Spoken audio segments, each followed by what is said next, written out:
Hello students, welcome to our biology class, and we are discussing about the characteristic features of kingdom Monera. And I gave you the example that the three important members or three important organisms, they belong to kingdom Monera. The first one is bacteria, second one is cyanobacteria, and third one is mycoplasma. In my last lecture, I explained you the different types of bacteria, or I explained bacteria classification, that how the bacteria are classified on the basis of their shape. So on the basis of shape, bacteria are of four types. The first one is coccus, second one is bacillus, third one is vibrio, and fourth one is spiral. Today I am discussing about the structure of a bacterial cell. I have drawn the diagram of a bacterial cell, and we will know what are the different parts which are associated with the bacterial cell. So today is the last topic of your kingdom Monera. So here, when you know that the members which are belonging to kingdom Monera, they are microscopic, means they are seen only with the microscope, with the help of microscope, because they are so small, they are so tiny that they cannot be seen with our naked eyes. And the microscope, what it does, it magnifies the minute organism in large, means large shape. So when a bacterial cell is observed under microscope, it is seen that it is surrounded by two envelopes or two membranes. The outer membrane, that is called cell wall. We call it as cell wall. And the second membrane covering the bacterial cell, that is called plasma membrane. We call it as plasma membrane or cell membrane. So these are the two coverings by which this bacterial cell is covered. One more covering is formed, and that covering is known as slime layer. We call it as slime layer. This is the third covering present outside the bacterial cell, and we call it as slime layer, or even it is known as capsule, or we call it as slime layer,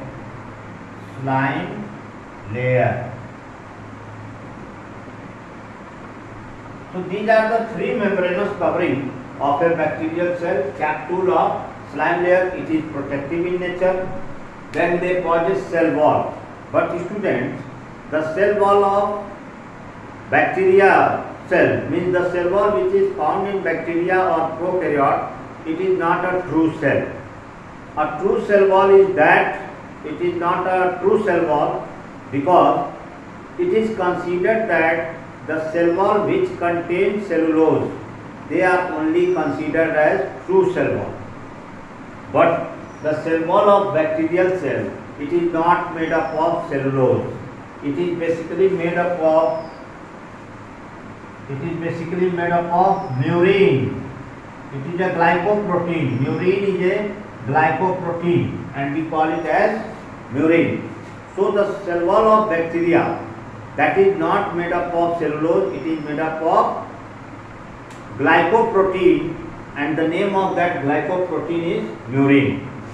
Now the third membrane is plasma membrane. It is covered by plasma membrane, and plasma membrane, it is a semi-permeable membrane which allows only selected material to go inside the cell and to come outside the cell.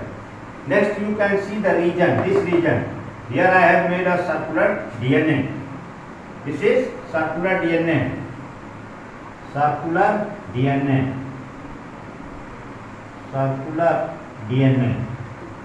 Now this circular DNA, the area or the region where the circular DNA is present, this region, this area is known as nucleoid. We call it as nucleoid, or even we call it as genophore or incipient nucleus. Two more terms are given to nucleoid. The first one is nucleoid, second term is genophore, and third term is incipient nucleus. That is the synonym of nucleoid. Beside this, an extra circular DNA is found. Beside nucleoid DNA, and other extra nuclear circular DNA is present, and this extra circular DNA is known as plasmid.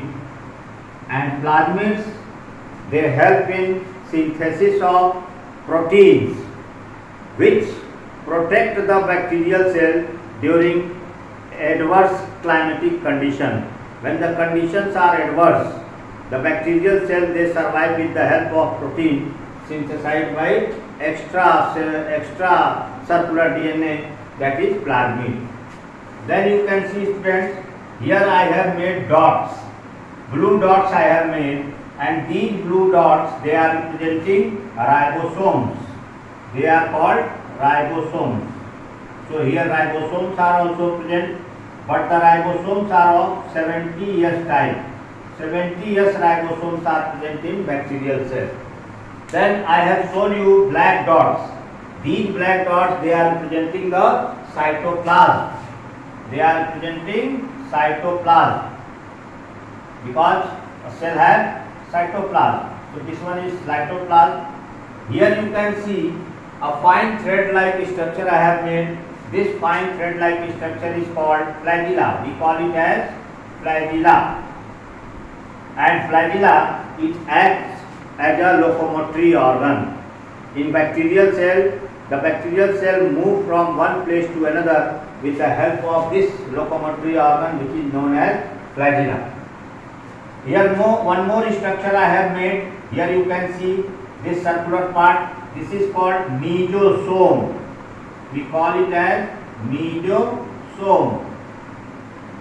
Mesosome, it is the respiratory organ. Here only the bacterial cell, it respires, it synthesizes ATP energy in the mesosome. Means here only, in mesosome only, oxidation of food takes place and the bacterial cell, they synthesize ATP energy. Beside this, student, I have made two more structures. One is called gas vacuole. We call it as gas vacuole. Gas vacuole. In gas vacuole, air is present, and due to presence of air in the gas vacuole, the body of bacterial cell, it becomes lighter in weight. Due to presence of gas vacuoles they contain air, and due to presence of air, the bacterial cell becomes lighter in weight and can easily float in air. It can easily float in water as well as in soil.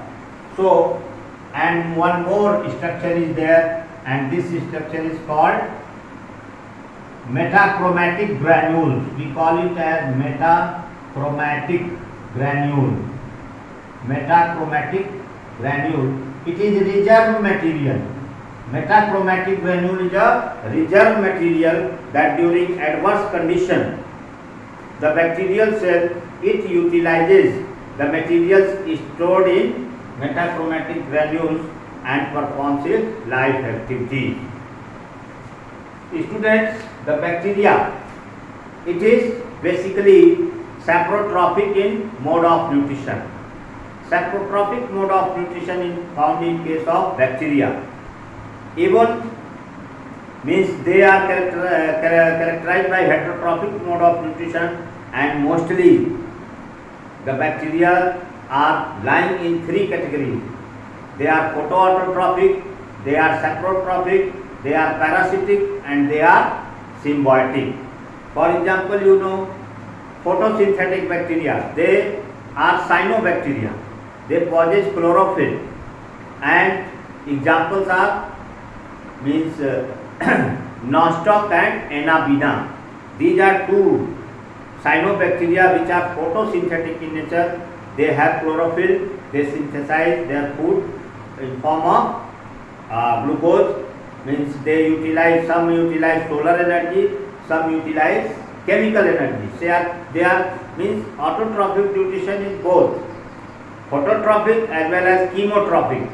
When they are utilizing light energy, they are known as photoautotroph, and when they are using chemical energy, they are called chemoautotroph. So that is the class of bacteria. Saprotrophic, they decompose organic matter and derive their nutrition.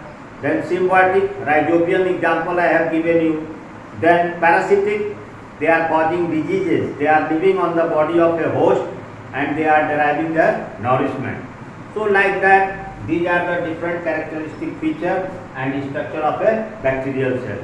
So that is the end of characteristic feature or salient feature of kingdom Munera. Go through the chapter thoroughly, go through the topic thoroughly and ask your doubts in my next lecture. Okay, thank you.